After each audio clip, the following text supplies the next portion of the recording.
Você está ouvindo mais um programa da Palavra da Vida Paraná, um bate-papo com pastores sobre assuntos ligados à teologia e práticas cristãs, de forma bíblica e sem aquela formalidade toda. Começa agora mais um episódio de Pastores de Chinelo.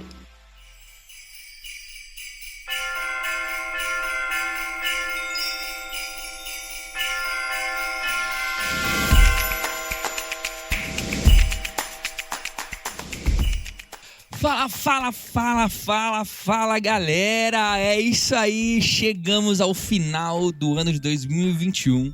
Quase que dá pra dizer que chegamos ao final do segundo ano de Pastores de Chinelo. Mas não é final do segundo ano ainda, porque a gente começou em março, alguma coisa assim. Então só vai fazer 2 anos no comecinho do ano que vem, pessoal. Mas a gente tá muito feliz com tudo aquilo que a gente viveu esse ano, toda a nossa série de igrejas. E é muito bom ter você com a gente. E hoje nós vamos falar sobre o Natal, mas não muda, não passa de episódio, não troca, porque a gente quer conversar sobre algumas curiosidades do Natal. Não queremos falar para você que você vai sair daqui frustrado com o Natal, mas você vai sair mais empolgado com algumas coisas importantes que a gente precisa entender sobre o Natal, que historicamente talvez na igreja a gente tenha entendido errado. Para essa conversa, além de agradecer a você que está ouvindo a gente pela primeira vez, é muito bom, seja muito bem-vindo. Quero convidar o único pastor de chinelo, além de mim, que está presente nesse episódio. Galera, prazer estar com vocês. Bruno Ruggeri aqui, pastor auxiliar, São Paulo capital, na Igreja Batista de Vila Mariana. Vamos que vamos. É isso aí, galera. Sabe como que é, né? Na sua empresa, na sua faculdade, tá todo mundo já querendo parar de fazer as coisas. O pastor de chinelo não foi diferente. na hora de fazer a escala, não rolou. Ninguém podia mais. Então, estamos aqui, eu e o Bruno. Pastores, né, cara? Só os pastores que trabalham não estão. Os que trabalham não estão, né? A gente que tá de boa, né? É que, na verdade, a gente tá aproveitando para saber mesmo quem que tá focado com o projeto, entendeu? Isso. Então, assim, não estranhem que talvez 2022 tenham menos pastores de chinelo. A gente vai ver. Não, tô brincando, pessoal. Mas é isso aí. Bruno, Natal é presépio para os cristãos. Natal é a árvore de Natal para os cristãos também, porque minha casa tem árvore de Natal. Não sei se a sua casa tem árvore de Natal. Tem uma árvorezinha aqui que te dica. Mas enfim, Natal ele traz para nós vários símbolos, vários objetos, né? Papai Noel, presépio, Reis Magos, Jesus, manjedoura, enfim, várias coisas que, sem querer, durante toda a história, a gente vai incrementando nessa história de Natal. A gente vai colocando para dentro tradições que não necessariamente são só tradições bíblicas, mas tradições de outras religiões. E por causa disso, a bolinha, não sei se você já brincou, Bruno, de fazer aquela bolinha de elástico. Aí você vai prendendo um elástico em volta do outro e a bolinha do elástico vai aumentando. Nunca brincou disso? Já fez? Talvez seja algo que aconteça com o Natal. A gente vai colocando um elastiquinho e não percebe e a bolinha de elástico fica grande. Mas não necessariamente, de fato, era aquilo que ela deveria ser. Bruno, me ajuda aí a lembrar algumas coisas importantes sobre Natal que a gente precisa entender, ressignificar ou desmistificar aqui hoje. Falar em Natal, falar em nascimento de Cristo, né? E falar em nascimento de Cristo, a gente tem que ir para o registro, que é a palavra de Deus. Então, um grande incentivo que eu deixo já para os nossos ouvintes é de ler a narrativa do Natal outra vez. Ler o comecinho de Mateus e o comecinho de Lucas, que são os 2 evangelhos que tratam dos seus 2 primeiros capítulos muito a respeito do nascimento de Jesus. É muito legal, porque a gente acha que já conhece a história, acha que sabe das coisas, mas tem coisas que passam muito despercebidas a nós, né? A gente acaba não notando. Então tem uma série de coisas. Acho que o propósito não vai ser ir até a exaustão, mas a gente vai falar algumas. Fala aí. E, Bruno, uma coisa que é legal da gente lembrar é que... mas o que importa do Natal é saber que Jesus nasceu, né? Deus enviou o seu filho para que nós nos tornássemos filhos dele, já diria a C.S. Lewis, né? Mas isso tá bom. Mas é que talvez é importante a gente entender tudo aquilo que de fato acontece na narrativa do Natal, porque no segundo momento, nosso segundo momento aqui no podcast, que é para você já ficar aguçado aí para ficar com a gente até o final, nós vamos mostrar que tudo aquilo que a narrativa do Natal traz além, inclusive, do próprio nascimento de Jesus, contribui para uma mensagem, contribui num significado. Muito. Então não é... Especialmente não nos dá dias pra- de hoje. Exatamente. Não dá pra simplificar e dizer assim, não, tudo bem, a gente vai se reunir em família, presente, festa, ok? E vamos celebrar que Jesus nasceu. Essa é a importância, talvez, que a gente tem que olhar para todas essas coisas que nós precisamos, talvez, arrumar hoje, né? Com relação ao simbolismo e significado de algumas coisas no Natal.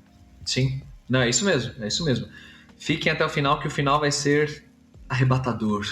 E a gente não vai ficar falando aqui que o Natal é porque o Constantino, porque é uma festa pagã, porque a árvore vem de não sei quem, Papai Noel é o inimigo de Jesus. Então pode ter seu espaço esse tipo de discussão também. Eu sei que para alguns grupos é até importante falar bastante sobre isso, mas o nosso enfoque aqui vai ser na narrativa do Natal. Então, Thiago, para te ajudar a gente falar, não a exaustão, como eu disse, mas falar de vários tópicos aqui, vamos separar por personagens. Então, por exemplo, o que a gente se lembra dos personagens do Natal? Então, eu queria começar, por exemplo, com José e Maria, os pais de Jesus. Quero dar uma curiosidade bombástica aqui para os ouvintes aqui. Tem um livro muito legal, escrito por um padre francês, inclusive já há um tempo, o Henri Daniel Hopes, não sei como é que pronuncia o nome dele, mas é a Vida Diária nos Tempos de Jesus. A Vida Nova publicou esse livro e tal. E eu me lembro de quando eu li isso, faz tempo já, eu fiquei muito chocado, né? Que dada a cultura ali na Palestina, como as pessoas se casavam e eram dadas em casamento, existe uma grande chance de Maria ser uma menina na primeira adolescência, assim, coisa de 13 anos, 14 anos, algo assim. Na narrativa do Natal. Eu achei isso fantástico, tipo, porque, sei lá, a gente imagina vendo os teatros de igreja pegar mulher, né, uma mulher casada, às vezes fazer Maria e tal. Uma menininha, cara. Uma tia já, né, tipo...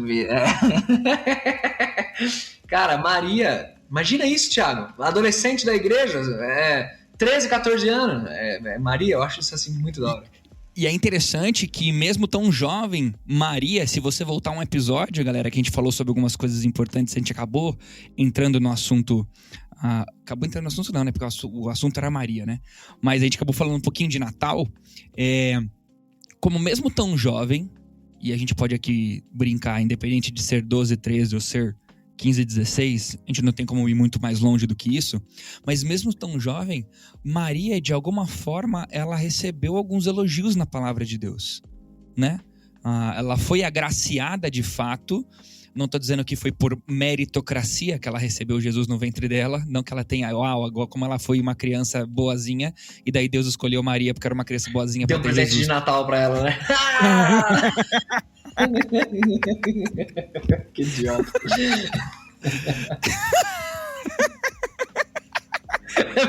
Não, Como é que eu vou voltar pro episódio agora? É besta demais. Isso não foi por mérito dela, não. Mas é interessante, né? Como mesmo tão jovem, Maria, de alguma forma, é reconhecida como uma mulher agraciada. Ela mesma diz, né, que ela era bem-aventurada por conta de ter recebido esse privilégio, né? Isso aí. E José, não tem como a gente trabalhar com a idade dele, né? Mas novo tem também. Muito como... Novo também. Mas não tem como ir muito longe. O que é legal falar de José é que existe uma certa discussão sobre o recenseamento, né? Houve já quem colocou em xeque essa questão. Mas houve mesmo esse recenseamento, não houve. Mas o papel de José é muito importante na narrativa do Natal, porque a partir do recenseamento que Lucas conta no capítulo 2, né, com o imperador César Augusto faz... Tem que explicar o que é recenseamento, né? Recenseamento é o fato de contar quantas pessoas tinham naquela época. Então, tipo, tem que igual acontece hoje, censo do IBGE, é uma pesquisa a respeito da população e quem é de que lugar, como que funciona isso. Então, de tempos em tempos. E naquela época você tinha que voltar para sua cidade natal para dar essas informações. Esse recenseamento foi assim, todo mundo tem que voltar para a cidade natal e participar lá do censo. Então, cidade natal. Cidade que você nasceu, exatamente. Mas Thiago tá bem hoje. E aí, então José vai e eles vão para Belém. É daí que entra Belém e é aí que é cumprida a profecia de Miqueias 5, né? Tu, Belém Efrata e tal, pequenina. Então, como era prenunciado pelos profetas, o nascimento do Messias foi ali em Belém e foi esse recenseamento que possibilitou isso. E é curioso porque eles viviam em Nazaré. Lá na frente do ministério de Jesus, lá o Evangelho de João registra um debate dos fariseus, em João 7, né, falando sobre que o Messias não vem, que não vem profeta da Galileia, porque o Messias não vem da Galileia. Eu acho muito interessante que ali naquele debate eles estão falando assim, falando de Jesus, fazendo aqueles milagres, não pode ser Messias, vocês não podem falar que ele é diferente, isso, aquilo, porque vê se da Galileia vem profeta, se referindo ao Messias, porque lógico que da Galileia vem profeta, Jonas era da Galileia, por exemplo. E eles falam isso para Nicodemos, né, que tentou ali fazer uma defesa de Cristo, e eles dizem isso, mas eu acho essa passagem bem curiosa, porque mostra algo muito parecido com nossos dias também, mano, que é essa coisa da gente querer defender tanto um ponto que sequer ouve melhor o ponto do outro. Tipo, os caras assumiram que Jesus era da Galileia, então ele não podia ser o Messias. Sequer se deram ao trabalho de saber que ele vivia na Galileia, mas ele nasceu em Belém. Mas, tipo, simplesmente, na minha cabeça, vem da Galileia. Não, da Galileia não é profeta. Pá, a gente faz isso, né? Tá discutindo, pá, acabou, meu ponto é esse. Então, a parte de José, o recenseamento é bem legal. Então, essas duas questões, sobre Maria e sobre José. Agora, ainda, eu posso seguir aqui? Ainda sobre os personagens do Natal aqui? Lógico. Estamos em José e Maria. Ou estamos em José e Maria ainda? Vamos para outro personagem? Não, acho que uma coisa legal de pensar sobre José e Maria é que Jesus não cresceu, né, num palacete, né? A José e Maria provavelmente eram um casal com circunstâncias financeiras bem limitadas, né? Pela própria profissão de José, né? Pelo próprio local onde Jesus nasceu. Isso demonstra um pouquinho a condição de... Deus não escolheu a nobreza da época para Jesus nascer. Sim, e até também, talvez seja forçar um pouquinho a barra aqui, mas além desses fatores que você disse, também até a própria oferta que eles dão no templo, por ocasião do nascimento de Jesus. A lei de Moisés prescrevia uma oferta ordinária, normal, e uma oferta para os pobres, né, que seria uma rolinha, uma pombinha, um passarinho. E aí a oferta que eles dão por ocasião do nascimento de Jesus, que José e Maria dão, é a oferta de pobres. Então mostra que eles provavelmente eram pobres, e mostra também, me adiantando um pouquinho aqui, que a visita dos magos, agora forçando a barra um pouco mais ainda, que a visita dos magos... Tá quase em licença poética. Tá quase estourando o elástico lá que você falou. Mas que mostra também que a visita dos magos provavelmente aconteceu após esse momento da oferta, porque um dos presentes dos magos nós sabemos que é ouro, e José e Maria parecem ser pessoas bem piedosas, e é difícil imaginar eles dando a oferta dos pobres, tendo um monte de ouro guardado ali, né? Boa. Esperamos. Não. Crentes pra valer. Piedosos.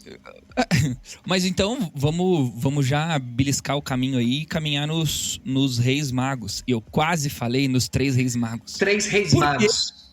É muito comum a gente achar que eram 3 reis magos, porque Isso. tem 3 presentes. Isso. Mas a Bíblia não fala quais reis eram. Não fala nem rei, né? Não fala, exatamente, não dá nem para entender o que eram reis magos, ou qual a função de fato que essas pessoas tinham. A gente sabe que tinham 3 presentes, inclusive sei que a gente conversou aqui no background, a tradição católica dá até nomes para esses 3 personagens, né? Isso. E aí? Quais são os nomes, Thiago? Peraí, faz pouco tempo que a gente falou disso. Gaspar, Melchior e Baltazar, exatamente, são os 3. Esses são os nomes. De fato, a Bíblia não fala nada disso. E você já deu a letra do porquê que vem o número 3, né? O que a Bíblia fala a respeito dos magos, ela fala sobre magos do Oriente. E, cara, isso é muito doido, porque até antes de entrar nessa questão dos 3, dos reis, esses negócios tudo, para pensar comigo nessa questão de magos. O que são magos? Porque a gente coloca os caras na história, assim, numa boa, né? Agora quem vai fazer o papel dos magos? Aí põe lá o cara pra fazer o teatro. Numa boa, mas a gente não para pra pensar o que são magos do Oriente, meu irmão. Eu vou dar um personagem bíblico que viveu muito tempo antes da narrativa do Natal, mas eu só vou usá-lo como uma ilustração, só como um paralelo, para você ter em mente mais ou menos o que são os magos do Oriente. Imagina um cara tipo um Balaão na vida. O que era o Balaão lá no livro de Números? Era um mercenário da fé, né? Um adivinho profissional, o cara era contratado, ele mexia com tudo quanto era vertente religiosa, sabe essas plaquinhas, lemos mãos, traga o seu amor de volta em tantos dias, assim, tipo aquela avó, né? quebra a perna, passa um mel que cura, cicatriza, arruma a perna na hora. Maga da Oriente aí. Mas os magos do Oriente, o que eles eram, gente? Magos do Oriente, eles não eram judeus, olha que absurdo isso, galera. Não eram judeus, eles eram do Oriente. E eles eram magos, quer dizer, eles eram místicos, eles tinham... a palavra mago é muito usada no contexto babilônico, né? Aquela coisa de... especialmente no contexto de olhar estrelas e tudo mais, nesse contexto, inclusive. E aí alguns filmes até ilustram eles como... meio como astrólogos, né? Meio isso, como, mas a palavra pode ter essa conotação também, de ver estrelas e tudo mais.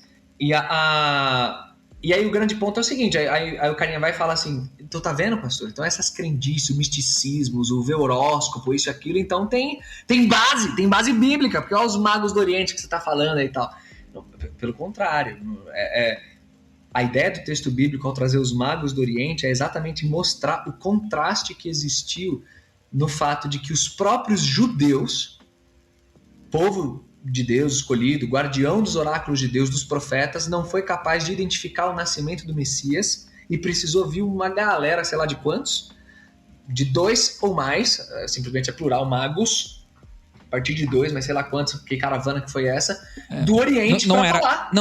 Não era saudável viajar em 3 pessoas carregando ouro. Exato. Não era saudável.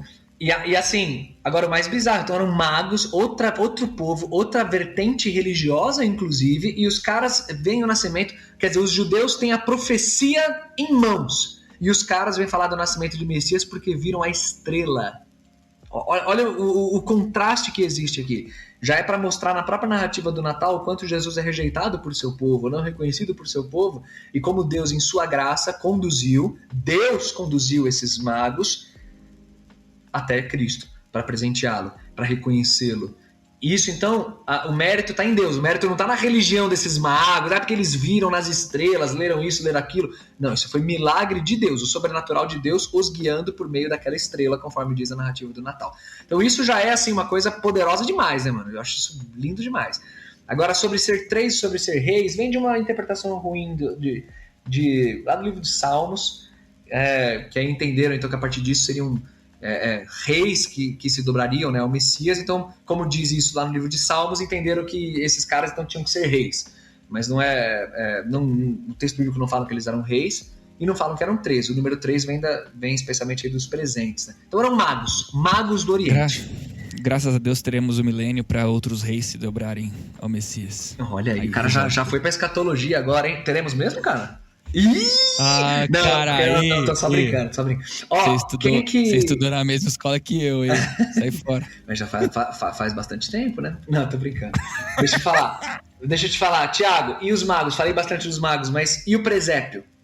Os caras estavam lá no presépio, mano? Deixa eu falar. Os reis magos? Não, magos, não tem rei. Os 3 reis magos estavam no presépio? Esses. Não, a gente comentou, né, sobre a questão de que Mateus 2... A gente não comentou não, vai comentar, você tá comentando agora. Não, comentamos sim que talvez eles não foram recebidos lá no presépio, mas em casa já. Uhum. Né? Por conta depois da oferta, você falou da oferta lá. Comentamos sim, Maré, quando você falou da oferta que eles deram, se os reis já tinham dado ouro pra eles e tudo mais, tinha aquela ordem que a gente falou. Então, existe essa realidade de que colocar na figura do presépio os reis magos, e ainda mais 3, e ainda mais reis... é uma coisa de várias formas bem ruim, né? Para não ficar usando palavras absurdas. Mas porque, primeiro, não eram reis, provavelmente não eram 3, e ainda não estavam no presépio. Eles não viram Jesus na manjedoura, né?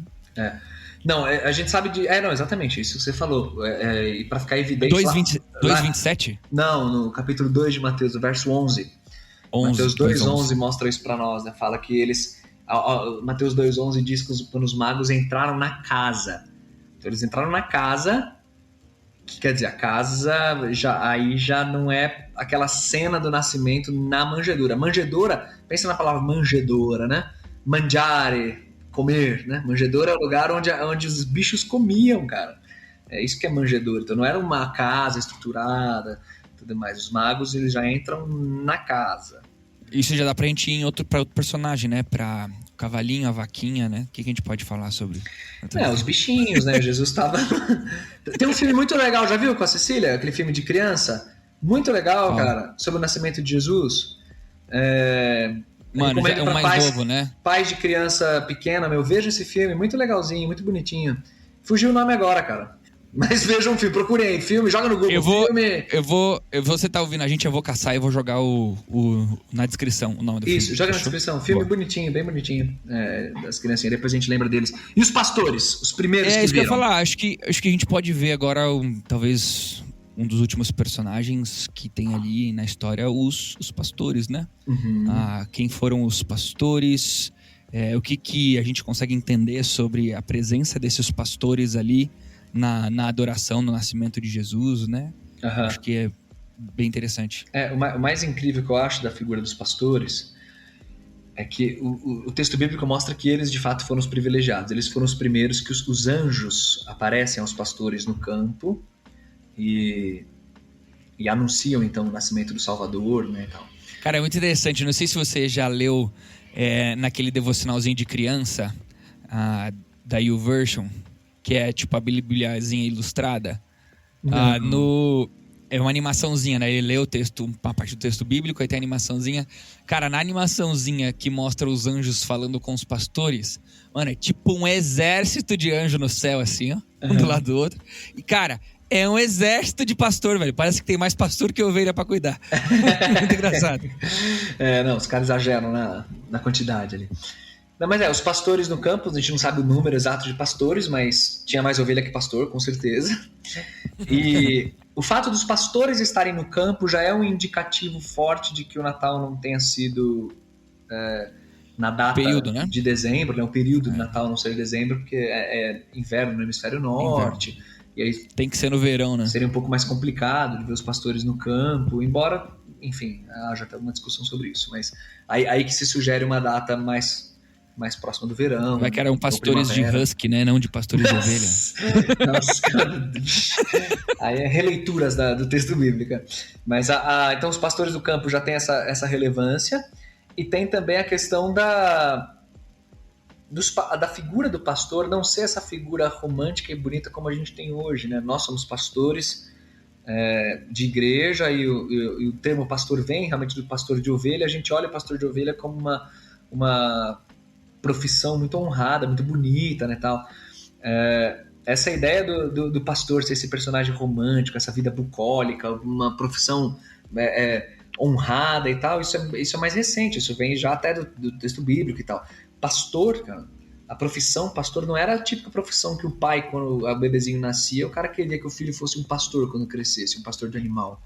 Pastor de animal era uma profissão difícil, uma profissão dura. Você vivia nas intempéries do tempo, do clima. Você vivia fedendo a bicho, né? Então o cara chegava no meio da cidade lá fedendo a animal. A gente pode lembrar da narrativa de Davi, né? Mostra todos os irmãos. Tem o que tá cuidando dos... Exatamente. Tem o pastorzinho de ovelhas. Exatamente. O pastorzinho de ovelhas, o irmão mais novo era relegado a isso aí. Vai cuidar dos animais.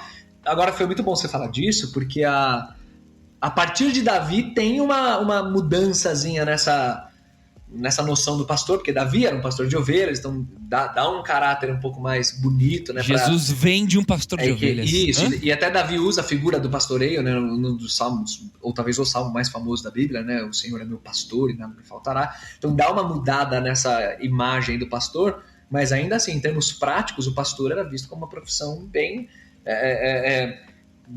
menos honrosa do que outras, do que um guerreiro, do que um... E aí, nesse sentido, os anjos apareciam para os pastores. E os pastores terem o privilégio de testemunhar o nascimento ali, assim, logo em seguida, ao que tudo indica, lembra? Jesus nasceu numa manjedoura, que era lugar onde bicho ficava, e quem cuidava dos bichos eram os pastores. Então, isso por si só já demonstra um poder muito grande da honra que Jesus deu, né? Que Deus dá aos homens dos mais humildes, inclusive dos mais rejeitados, mais desprezados, serem os primeiros a testemunharem o acontecimento mais lindo da história, né? Bruno, você ainda quer identificar algum outro personagem nessa narrativa? Não, acho que daria para falar muita coisa, daria para explicar melhor Coisas sobre os Herodes. Isso, né? Porque Herodes era um nome dado a como se fosse o César do Império, né? Então era... É um nome dinástico, né? Não é um nome... Na linhagem na existência de Jesus, até ele se relacionou com mais de um Herodes, né? Não era o mesmo. E essa questão sobre os Herodes, ela é importante para definir até a data do nascimento de Jesus, porque a gente tem no nosso calendário, ele é dividido em antes de Cristo e depois de Cristo. E aí, ingenuamente, alguém pode imaginar que Jesus nasceu no marco 0, né? O ano 0. Primeiro que o ano 0 não existe, né? Seria ano 1, né? Isso já é uma coisa, não existe o ano 0, né? Mas tudo bem. Então, quando que Jesus nasce? A gente sabe que Jesus nasceu provavelmente entre 5 e 7 antes de Cristo, algo assim. E é incrível isso. Atenção agora, Jesus Cristo nasceu antes de Cristo. E é impressionante essa conclusão, né? Mas como que a gente sabe disso? É por causa da figura de Herodes. Herodes não é o nome de uma pessoa, ele é um nome dinástico, igual César, algo assim. É bonito falar um nome dinástico, né? Mas é o nome do cargo, vamos falar assim. E o primeiro Herodes que os evangelhos nos mostram é Herodes o Grande, que o Império Romano colocou para governar toda a Palestina e servi-lo, né? Acalmar os ânimos ali dos judeus. Esse Idumeu, descendente de Edom, aí, Herodes o Grande. E esse Herodes o Grande é quem começa a construção daquele templo magnífico que os discípulos veem e tal. Mateus 24 nos conta. E esse Herodes o Grande foi o cara que recebeu os magos e que queria saber do nascimento do Messias e ordenou a chacina de bebês de 2 anos para baixo. Foi esse Herodes o Grande. Então, atenção aqui, ele ordenou a chacina de bebê de 2 anos para baixo. Então, olha só, parece que pela indicação que os magos fazem, Jesus poderia até ser um bebê de 2 anos. Ele coloca uma margem de segurança, assim. Mais uma evidência de que os magos não foram na hora do nascimento lá ver Jesus. Mas guarda isso, 2 anos para baixo. Eles já estavam vasculhando esse nascimento. Exato. E aí o que acontece?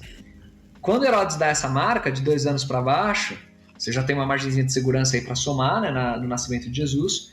E acontece que este Herodes, é uma data historicamente mais segura, que esse Herodes morreu no ano 4 a.C. Então, se esse Herodes morreu no ano 4 a.C. e ele interagiu com Jesus que já havia nascido, né, ou com o nascimento já ocorrido de Cristo, Cristo não pode ter nascido depois do ano 4 a.C., porque foi a morte desse Herodes. Então, você coloca uns 2 anos para cá, dá o ano 6, ou pode ser 7, pode ser 5... Pode ser 4, né? Ele fez isso e daí ia nascer logo depois, mês que vem nasceu. Aí você trabalha só com essa margem aí, mas é daí que a gente sabe que ele não nasceu exatamente no que seria o suposto ano 0, que nem existe ano 0. Mas aí qual que foi o erro então? Foi um erro de calendário. Calendário é uma grande confusão, gente. Existem vários tipos de calendário. Quando chegou nesse nosso calendário, você tenta calcular para chegar nas datas. E aí o grande problema é a sobreposição de reis, né? Porque você fica fazendo tal rei governou de tal ano a tal ano, o próximo rei governou, o próximo imperador foi do tal ano a tal ano. Só que às vezes eles governam, tem uma sobreposição de reinados, eles governam, um começa a governar em corregência com o outro. Então aí você tem que considerar isso na hora do cálculo. E se você não considera, lascou tudo e dá erro de calendário. Então, no fim, foi isso. Foi esse o problema. Mas Jesus, de fato, nasceu antes de Cristo. E ele se relacionou sim com mais de um Herodes, né? Você tem esse Herodes que é o Herodes o Grande. Quando Herodes o Grande morre, lembra que Jesus se refugia no Egito, né? Para fugir dessa perseguição aí de Herodes o Grande. Quando Herodes o Grande morre, eles vão voltar do Egito, a família, né? Jesus, Maria e um José. Refugiado. Isso. Ele vai voltar do Egito. E aí o texto bíblico diz o quê? Que sabendo que Arquelau governava na Judéia, eles vão para Galiléia. Então eles não ficam na Judéia. Belém era da Judéia. Quem que é Arquelau? Herodes Arquelau era um dos filhos de Herodes o Grande que ficou com uma das partes da Palestina, em herança do pai. Só que Herodes Arquelau era um péssimo governante a ponto de Roma tirá-lo logo. Isso o texto bíblico não nos conta, a história conta, que Roma tirou ele de circulação logo e aí colocou procuradores romanos, quer dizer, romanos para governar a região da Judéia, um após o outro. E o procurador romano mais famoso é aquele que foi o procurador romano na época do julgamento de Cristo e morte. Eu estou falando de ninguém menos que Pôncio Pilatos, o grande Pôncio Pilatos. Então, depois de Herodes o Grande, só para acabar essa fala aqui, Thiago, antes dos nossos ouvintes nos abandonarem, era sobre Natal, o cara tá falando de Herodes, mas só para acabar essa fala, Herodes Arquelau, então é tirado e fica procurador romano. Aí quem que fica com o território da Galileia depois da morte de Herodes o Grande? Herodes Antipas, é o Herodes mais famoso dos evangelhos. Que é aquele... que mata João Batista. Que mata isso? João Batista, exatamente. E é aquele que também quer ver Jesus de todo jeito na hora do julgamento de Cristo, né? Que tinha inimizade com Pilatos e tal. E um outro Herodes também que tem, o texto bíblico cita, é Herodes Filipe, que foi o que Herodes Antipas roubou a mulher dele. Então tem esses que João Batista denunciou e morreu por causa disso. Então tem os Herodes, filhos de Herodes o Grande. Depois tem, último, o Herodes Agripa. Os dois Herodes Agripa, Agripa I e Agripa II, que é o do livro de Atos. Herodes Agripa I era o neto de Herodes o Grande e é aquele que é o responsável por matar Tiago à espada, em Atos capítulo 12, o martírio do apóstolo Tiago, seu xará. E ele também é um outro Herodes, e tem o Herodes Agripa II, que faz parte do julgamento de Paulo. Então tem uma série de Herodes no Novo Testamento, mas só para vocês saberem disso, que é um outro personagem importante aí para a história de Natal, né? Depois que o Bruno gastou as aulas de história dele em Herodes, gastou toda a informação do artigo que ele caçou, ele digitou no Google, pessoal, fez 30 minutos de Google assim, jamais. História dos Herodes. Acabou de ler. Mas tendo dito isso, pô, ficou feia essa frase, né? Tendo dito todas essas coisas, Bruno, eu acho que seria legal a gente encerrar esse tempo aqui falando um pouquinho sobre o que essas correções na história do Natal. Perceba que nós estamos há meia hora aqui conversando e nós, óbvio, não vamos jogar fora o nascimento de Cristo, né? O Filho de Deus, o Messias, o Salvador. Mas como todo esse enredo de narrativa contribui eu não queria dar uma palavra que fosse alterar o significado do Natal, mas ele foi deixar mais robusto, deixar ele mais bombado, deixar um Natal com... Como é que fala quando a gente está tratando com simplista demais, né? Não deixar a história do Natal de uma maneira tão simplista como Jesus nasceu. Ela possui mais desdobramentos e mais aplicações do que a grandeza do nascimento do Messias, de uma virgem, e que é o nosso Salvador. Vamos terminar com esse significado, o que a gente pode mostrar através de todo esse enredo que a gente construiu em volta do nascimento de Jesus. Sim, isso é fantástico. Você usou duas vezes, você usou a palavra encerrar, terminar. Fica aqui com a gente, porque essa parte é muito importante, ouvinte. Não vai embora ainda, isso aqui não é só fim de episódio, não. Isso aqui é importantíssimo. É o seguinte... Junão, corta meus encerrar aí. Deixa, agora foi. O que isso é importante, cara? E é muito importante. Primeiro, assim, é fato. O grande significado do Natal é o fato de Deus assumir a forma humana, assumir nossas dores, entrar no campo de jogo, vestir a camisa da humanidade e sofrer pelos nossos pecados, morrer aquilo que nós precisávamos sofrer. Ele sofreu no nosso lugar para nos salvar. O Natal é isso, é essa figura do Emmanuel, né? Deus conosco. A encarnação do essa Deus. É a grande potência do Natal, é isso aí. É Deus vindo a nós. É aquela coisa, se em algum momento da sua vida você falar assim, mas será que Deus se importa mesmo comigo? Será que Deus se importa com isso que eu estou vivendo? Lembra, Deus se importa tanto que Ele veio a nós. Ele não julgou o privilégio de ser Deus e assim mesmo se esvaziou. Isso, Filipenses 2, é isso. Isso. Lindo demais. Então o Natal é isso. O grande significado é esse. Agora, o que é bonito, eu acho que é isso que você estava instigando, o que é bonito é que, inclusive, os moldes da própria narrativa de como aconteceu o nascimento de Jesus e o entorno da narrativa já também mostra para nós alguns valores que são muito caros aos olhos de Deus, são muito importantes aos olhos de Deus. E aqui eu quero mencionar que, se você olhar em um mundo tão mal que a gente vive, um mundo de tanta injustiça, tanta dor, tanta miséria, tanta desigualdade, tanta gente sofrendo na mão um do outro, você vê que Deus escolheu uma família simples, de um lugar simples, uma profissão simples. Ele escolheu pessoas simples desprezadas para serem as primeiras a testemunhar a respeito do nascimento do Messias. Ele escolheu magos lá do Oriente, não grandes profetas e grandes personalidades entre os escribas e fariseus. Ele escolheu pessoas simples.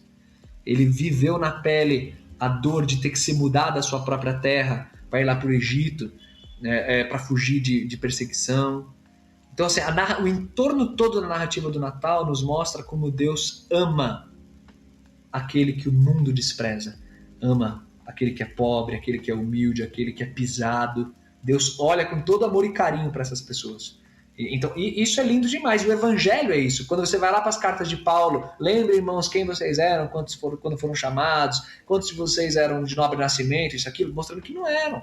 Que o Evangelho diz respeito a essa simplicidade. Então, às vezes, a gente no Natal, nas nossas cidades, a gente vê até competição de quem enfeita mais, as luzes mais bonitas, qual é o shopping mais decorado, qual que é o melhor presente, o melhor isso, aquilo. Você já foi no shopping tal? Não, mas você viu as bolas de Natal do shopping tal? Isso, mas você viu, óbvio. O Papai Noel é mais legal em qual shopping? Exato, Então, assim, em uma época de muita pompa, muito presente, muita coisa assim, assado, a narrativa bíblica nos mostra que a escolha do entorno do nascimento de Cristo, Deus escolheu aquele que o homem pisa, aquele que o homem rejeita. Então isso, para nós cristãos, para nós que acreditamos no Natal, já é um soco no dente, mostrando o quanto de amor, o quanto de atenção a gente dá para quem Deus dá. Interessante que rola até aquele processo de identificação, né? Com quem que a história natalina, a história do nascimento de Jesus, a narrativa do nascimento de Jesus, com quem ela tende a se identificar mais, né? A Bíblia vai trazer várias falas com relação, por exemplo, o rico, né? Mais fácil, não sei o quê, do que um elefante, um camelo passar na agulha. O camelo passar na agulha do que um rico entrar no reino. Tal, ela tem essa fala, né? E a gente tem que falar que não é em nenhum momento que a Bíblia não gosta daqueles que têm dinheiro. Porque a gente vê o Nicodemos, o valor que existe da história de Nicodemos. São vários ricos, Zaqueu, Nicodemos, mulheres ricas que sustentavam Jesus. Exatamente, da narrativa. Mas a gente vê como, talvez em uma maioria de população, durante toda a história, que é uma população mais humilde e simples, como Cristo vem em identificação com essas pessoas que são, de fato, mais necessitadas, né? mais humildes. Jesus vem numa... Se fosse brincar no Brasil, se você não está aqui no Brasil ou não é um brasileiro... se não é um brasileiro, você não está entendendo esse podcast. A não ser que seja um português, né? Mas era como a gente brincar que Jesus veio de uma filha de professora de rede pública e de um policial, que é um casal super comum eu sou filho, né, de professor e policial, que a gente brinca, né, pelo menos era comigo assim na infância, né, que é um casal super comum, um casal simples, algo que faz... o que você acha? Sou filho de uma professora de policial. Jesus, ele veio com essa identificação, com essa realidade de história, que você diz, como você falou, Jesus não se importa. Peraí, Jesus, ele se importa, Deus, ele se importa tanto que ele veio em Cristo parecido com você. Sim. Provavelmente nos mesmos contextos que você, nas mesmas realidades que você, e provavelmente até em realidades inferiores a você. Se você não nasceu num prato de bicho, você talvez tenha vivido numa realidade melhor que a de Jesus. Se você nasceu em um lugar melhor do que um prato de bicho, você já veio numa condição, inclusive, que Jesus veio inferior a ti, né? Então essa questão da identificação com a mensagem é muito de bela. não ter lugar, né? Quanto é bonito isso de não ter lugar para nascer. A mulher grávida não tinha lugar para ela, né? Essa coisa da rejeição. E os pastores, né? Quem é aquele que merece o lugar de destaque do lado do Messias? Se você fosse escolher, né? Dá o currículo aí. Quem tem um doutorado, quem tem o... E outra, você vai dar um ingresso de alguma coisa da sua igreja, você dá ingresso pra quem? Vou dar ingresso pra uma pessoa importante. Não, mano. Deus deu o ingresso pros pastor de ovelha, fedido. Lá ver Jesus. Não deu pro... Aí você lembra de Jesus, por exemplo, ensinando, né? Quando você for fazer algo por alguém, né? Você fazer algo para alguém que não tem como te pagar de volta, né, para você não receber, seu galardão não vai ser aqui, vai ser no porvir, no sentido assim, de você olhar para as pessoas que não têm condição mesmo, de olhar...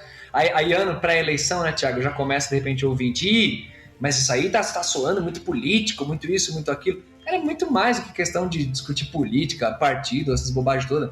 É uma questão de olhar o relacionamento de Deus com a humanidade, olhar como nós, como seres humanos, desprezamos uns aos outros. E como Deus olha para quem é desprezado e honra. Essa é a lógica do Evangelho como mensagem. E essa lógica do Evangelho como mensagem já começa até na maneira como o palco do nascimento de Jesus foi disposto na narrativa natalina.